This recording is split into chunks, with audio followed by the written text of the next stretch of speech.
All right, everybody, we're here with another episode of In Between the Tears, and we have a special episode today because we have Karen Portaleo, which, if you can't tell, is the most exciting thing ever because I love her and she's amazing.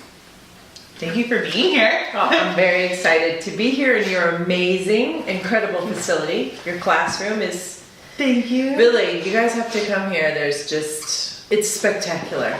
Honestly. I didn't tell her to say that. We just finished our first class, which was the little Miss Mermaid, Baby Mermaid, which all the pieces, everyone did really well in it. Yeah. So that was exciting. And right now, also, side note, we are drinking a In Fashion Karen Portaleo a la mode, aka, because I can't really remember what the title was, the KP. Yes. Which is delicious. Joe made it, and it's smoky and oolongy. Oolongy. The glass is smoked. Yeah. The orange is smoked. The oolong tea is smoked. And all surrounded in the glass. So as soon as you like this, it's all up in your nose. Yeah. In a good way. The best possible way. So Karen, just so you know how this goes, it's just one take. So whatever happens, happens. And Okay. word vomits happen, babies have cried, and it just one baby. Okay. And it was Liz's, so it's not as weird as it sounds. Okay. All right. It's just so everyone can get to know you a little better. Okay. So, how did you get started in the industry? Totally by accident. Yeah. I had a friend that opened a bakery, and I went there for brunch, and she had this little tiny pastry case, but everything in it was beige. Oh. And at that point, all I knew how to do was decorate cookies. Yeah. And not very well. But Right. I knew they were colorful. Right. And I was staying home with my daughter at that point, Mm-hmm. and I wanted to continue to do so. So I thought, I'll just decorate some cookies at home Yeah. and bring them in, and she can sell them, and I'll get a cut of that. And it'll Right. just be some, extra money. Yeah. Because it'll draw all the customers in. Right. And that was 10 years ago. And here we are. That's Yeah. crazy. That's a whirlwind of just 10 years. Just from like, oh, I'm just going to decorate a cookie to all of that. Do you have a favorite cake that you've created? I know it's hard, but if you had to pick. Well, it is hard. I just did a goblin cake that I really loved. Yeah. It was for the Center for Puppetry Arts. So cool. And they were celebrating the anniversary of the movie Labyrinth, which I love the movie. Right. I love anything Jim Henson does, and the Center for Puppetry Arts in Atlanta has the entire Jim Henson collection.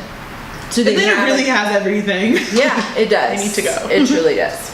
So they said, we're going to do this event. Will you make a goblin? And it doesn't have to be a goblin from a movie. It can be any goblin. Oh. So that was a lot of fun. Yeah. So it was probably my most current big cake, but it's my favorite Yeah. today. Well, what would your style be? Like, your signature style, like, how would you describe it to somebody that's never seen your work? I would say it's sculpture that's made out of edible things. Yeah, it's just art. Edible art. In the best way possible. To the 9th degree, or 10th, whatever.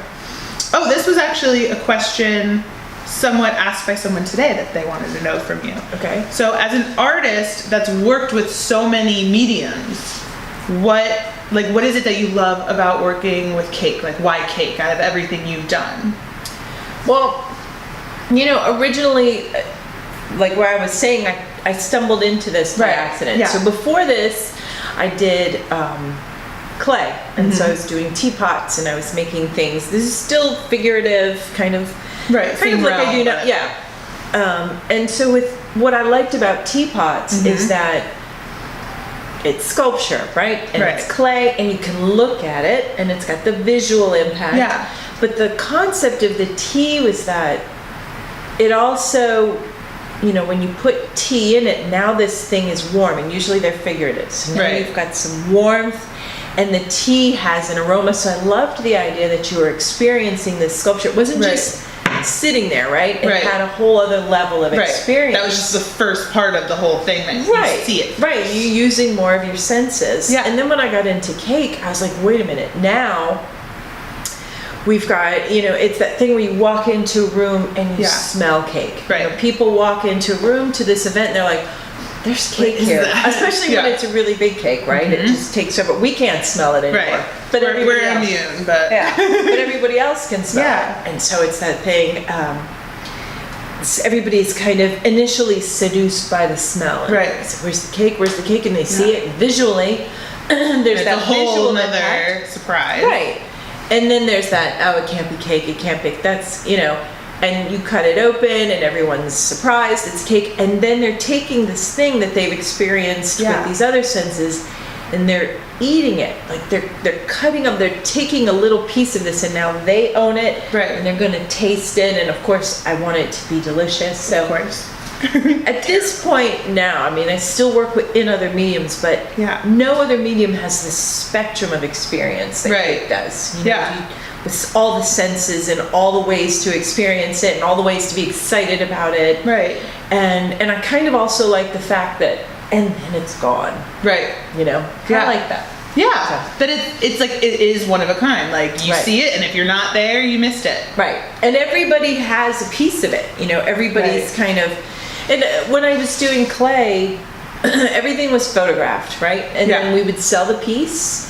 I was with a gallery and they sold the piece and I'd never see it again anyway. So I really got used to the photograph being the only thing that I owned. So photograph is it. I've got that. I love that. And it's the only thing, like when you were talking about the teapot, I was thinking, you can create this whole thing, but depending on what like specific tea goes in it, it might not necessarily like go with the whole vibe of it visually, but with cake you can control more or less like the whole that experience. It goes together and there's the whole full circle. Yeah. I like It's the circle of cake. The circle of cake. Even better than the circle of life. Oh my goodness. Oh no, we need more beverage. Bartender. It's gonna make some noise, but that's okay. Okay. Well, if you weren't a cake decorator, what do you think you would do for a living? Realistically, or like in my imaginary perfect world? Yeah, perfect. I would be an opera singer. Really? Yeah.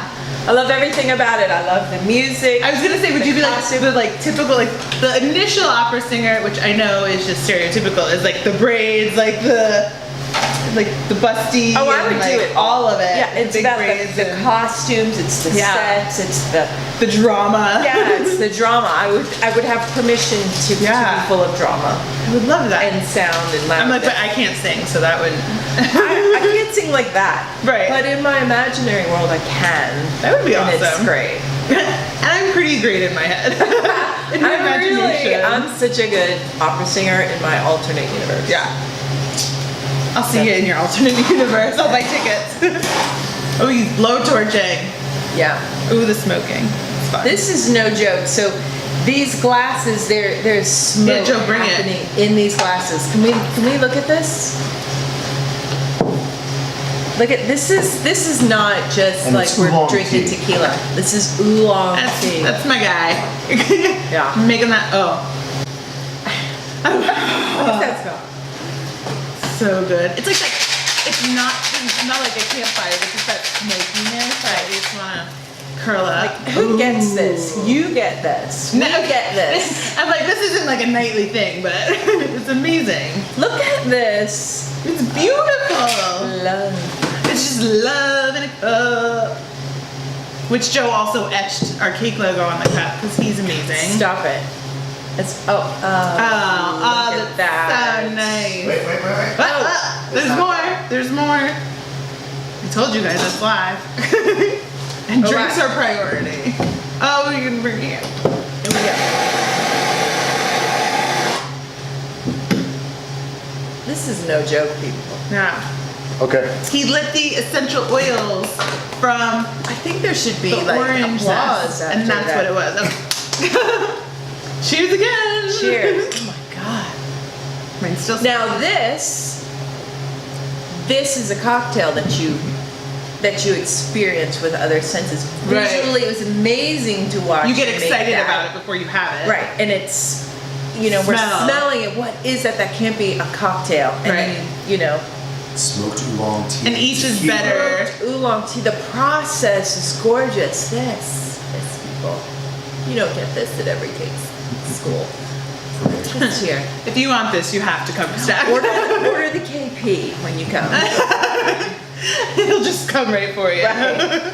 Oh yes, here you Designed go. especially for you. They do start classes with a mimosa toast. Boop, we do. And the We're teacher fine. gets really like a bowl. Yeah, they just get a big giant vat of mimosa. Yeah. It's awesome. Class gets really interesting. Really fast. All right. Now I know this is a question that you have many answers to. Okay. But if you want to just pick like a few epic ones, what jobs have you had outside of the cake industry? Ooh, God.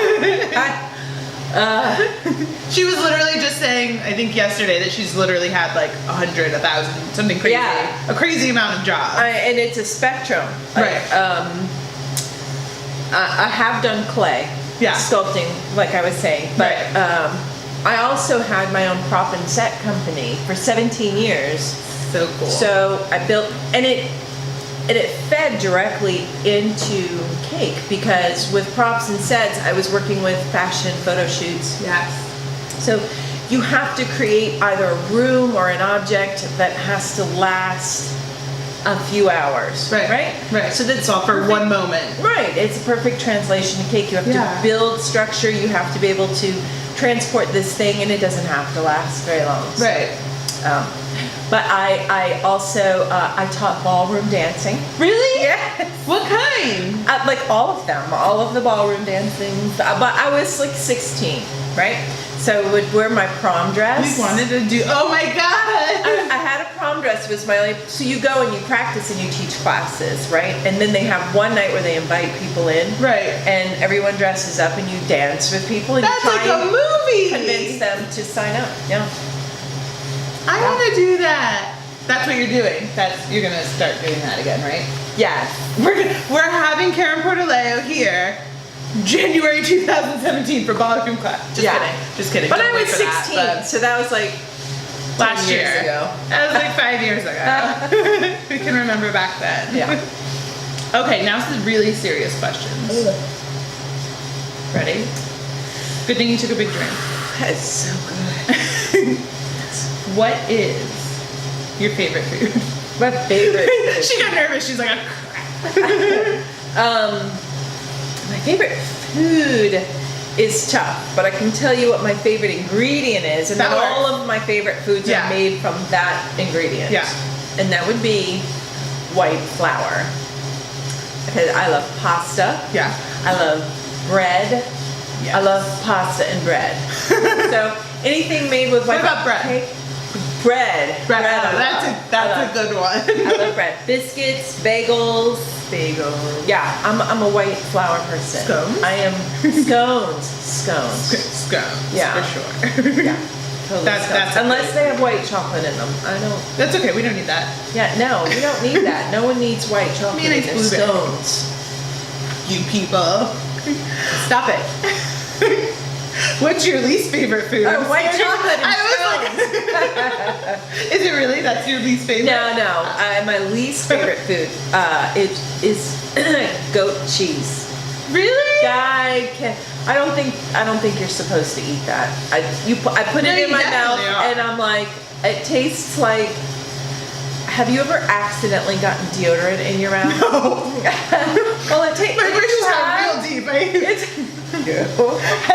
I did Accidentally. Somehow it happens. Yeah. I won't go into how, but it tastes like that. It tastes like something that you're not supposed to be eating. I can imagine texturally it might be the same.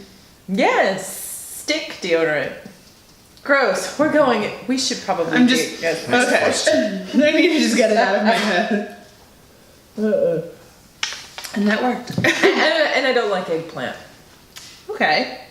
I don't really like eggplant. It's kind of slimy. Yeah, that's me. I'll take it. What's the next one? She's like, move on. What makes you laugh? Oh God. A lot of things make me laugh. Yeah. I love to laugh. I guess everybody does, but unless you're a terrible person. Yeah. I mean, like certain things that make a lot of people laugh don't make me laugh. Like I don't like when people fall. I don't like when people are tricked into something, like those candid camera kind of. Yeah. Or, those things when somebody is set up and they embarrass themselves. I don't ever find that funny. Right. You should feel bad for them. Yeah, but things that make me laugh, I'm hooked. Like, friendships, relationships. Yeah. You gotta make me laugh. Of course. Yeah. Otherwise you're boring. Yeah, you're out. I don't get it. You're out. Well, what makes you cry? I know. People that don't make me laugh. Ugh, you and goat people. cheese. And those damn scones with white chocolate. It's tragic. It's tragic scones. Things that, I'm super corny. Oh. I'm a I get those commercials where you're like, I'm that person. Right. I cry easily. Yeah. And I'm okay with that. I think that's great. Like, right. I like that my emotions are right here. Right. And then they just come out. Nothing. Yeah. I used to not be like that, but now I've been a lot. Joe's like, she's been like that a lot. Yeah. What's one of your pet peeves? Pet peeves. Okay, this is very specific. That's okay. But this bugs the hell out of me. I'm excited. Okay. And it's not even a really good one. But so you know how somebody says, all right, we're in cars and they say, follow me. Yeah. And you get behind them and they take off and they ignore the red lights. Right. And they go really fast and they go in and out of They're traffic. not considerate the fact that you're trying to follow them. Right. Without killing yourself or getting a ticket. Yeah. That's a pet peeve. That's annoying. Yeah. Do you agree? No, I hate that. Don't do it. Don't do it. Because I don't want to get lost, but I also don't want to hit somebody or... Right. I'm like, it's not worth it to me. Right. And I'm following you. Yeah. So why Yeah, and don't show off like you're like Mario Andretti. Right. We're not in Fast and Furious. Yeah, no. We're not. It's real world. That's another show. That's funny. What smell do you love? This one. Yeah, this. What it smoked oolong. Smell. Well, I do love the smell of things baking. And I think that's one of the things that, I think that's one of the most amazing things about what we do. And one of the reasons I can't understand why there's ever crankiness in our universe, because we work in a place where, like I walk into the bakery when I worked there every day. Right. You walk in and I walk in at like 8:30 in the morning and the pastry chefs have been there since 3:30. Right. By the time I get there, it's just the most incredible smell, and you think, I get to come in and smell this every day. How could anybody be cranky? Right. People who make buttery, sugary. Yeah, or cake, fresh. Yeah. When you smell the egg and the cake. Croissants. The smell of croissants. Yes. Did they make croissants? Yes. I wish I made them, but I don't. Yes. and babies and rain. Oh, I'm like, they made babies and rain too at your bakery? Those are the smells. And I'm just giving you stereotypical babies and rain. But no, seriously. Baked bread. Like, break it open and that. Yeah. Oh, yeah. I'm there. Yeah. I'm there in my head. Yep, we're right there now. Now that we're happy, what smell do you hate? I should do the terrible ones first and then end being... I hate... I don't know, certain perfumes, that, like, I like my perfumes. Obviously. And I think everybody should ask me before they choose perfumes. Oh, that would be so nice of them. But that kind of perfume where it's, like, intrusive. Yeah. And you smell it, like, the person walked away 10 minutes ago and it's still, like, now you feel like it's on you. Yeah. And it was just, like you got skunked. Yeah, exactly. Someone. Yeah. That would be terrible. Yeah. Yeah, that's one. I'll probably think of more later. I'll think, I should have said. But that's for real. Yeah. All right, we'll do our last question. Are we at the end already? No? Do I have, Joe, do you have a question? I think you Callers? should. Do we You have any callers? questions? Do I have I questions? think you have questions. Who's your favorite student you've ever had? No, I'm just kidding. And I'm like, no, I'm just kidding.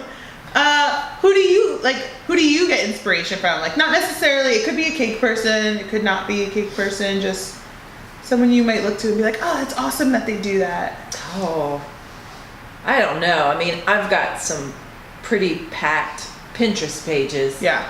Say that 3 times fast. Pretty packed Pinterest pages, pretty packed Pinterest pages. I'm like, that's, So it could be, I get to travel a lot, yeah. which is completely fortunate, and I'm extremely grateful for that. And because of that, I get to take in, I mean, of course, originally being an art student, art of various cultures has always inspired me. Yeah. And, but getting to kind of get into a culture and be saturated again by the smells and the tastes, involving other senses. Right, just immersed completely. Yes. So, for instance, I had this book for a million years, and it was about the Topkapi Palace, which is in Istanbul. Okay. I mean, I've had this book since I was in my 20s, and I got to go there. So having this book, I mean, I've worn out the pages looking at it. It's just so beautiful, and it's tiles and mosaics and the whole culture of harems and sultans and all of that. Yeah. Was just always amazing to me. But then when I was there, not only seeing things that were familiar, but the smell of Istanbul and the things that they're cooking, and lots of things being cooked in the streets, and the sound of the call for prayer, just totally being immersed in something, that kind of thing, like that shakes you to your core. Right. So there's that visual inspiration, but there's those experiences that I think that you can't get unless you're in it. Yeah, and they change you. They alter the way you move in the world. So those are the kind of things that inspire me. That was a good job, me. That was a good question off the cuff. Okay, we'll go to the last one. Okay. So I have some chocolate for this one, some sea salt soiree. Sea salt soiree. I don't Only like a the mustache. best. I just look like a mustache, like. You people don't know how lovely it is to be here, really. You should come here for classes, or you should teach if you're invited. This is truly an exceptional experience. Okay, right ahead. Let me take the table. Okay, what is your best piece of advice that you could give someone? Just a person. It could be, again, it could be a cake person starting out. It could be just a person for life. Because people like me. That's huge. But I mean, you're huge. I mean, it could be anything from like, don't wake me up too early. That's a good piece of advice. For everyone creeping in Karen's bedroom, don't wake her up. The number is surprising. Or you know, don't give me goat cheese. Or those damn scones. I'll tell you, I'll give a piece of advice to people that love cake, but maybe haven't jumped in, because there's plenty of us who are watching this and come to classes who are already solid, confident, you know, even confident. It takes confidence just to come to a class, you know, and I know a lot of people, anytime I'm teaching a class, I'll get at least 1 or 2 students who call me ahead of time or email me and say, how experienced do you have to be to take this class? Yeah, I get people ask me a lot, like, they'll send me a cake even, go, am I good enough to try to take this? Yeah, no, see, this is my thing. If you have any desire, any curiosity, show up. But my piece of advice to people who haven't really jumped in and who are afraid to come completely unprepared is, I would say, go buy a bucket of fondant, right? And just say, okay, this $45, $50, this is an investment in something that I'm interested in pursuing, and take that fondant and get some baking pans, get some kitchen pots and pans, right? Spray them with some vegetable spray, roll out that fondant, and you cover that pan. And you try it, see what it feels like. And if you make a mess, you peel it off, you smush it back all together, and you knead it, and you roll it out, and you try it again.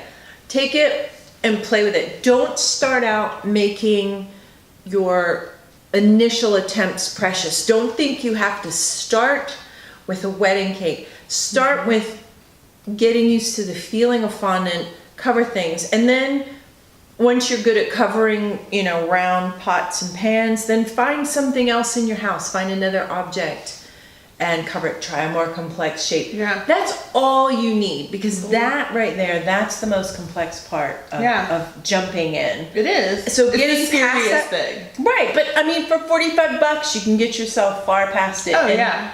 Practice and practice on something that doesn't matter. Right. And it makes you so much more comfortable that when you enter a classroom, you pick up fondant, you're like, I know how to use this. I know what this feels like.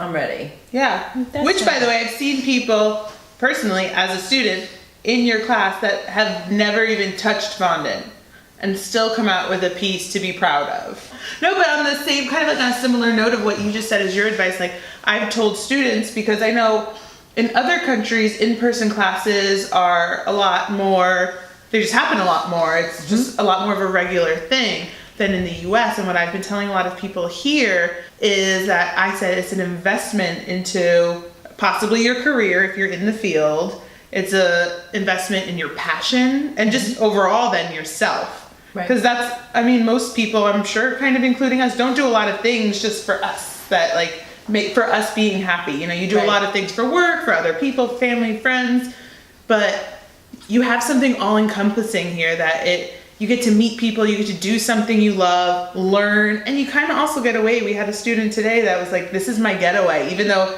it's also what she does for a living. Like this is saving me, just giving me everything back. So I love that. Yeah. Yay. Well, thank you so much. Sure. You're fabulous. Oh, thank you. Thank you, Joan, for the beverages. I still have a little left. You had an extra one.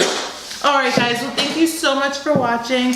I hope you enjoyed getting to know the goddess, Karen Portaleo. Let me just see your glass. Karen Portaleo a little more, and we'll see you soon. Thanks, guys. Bye.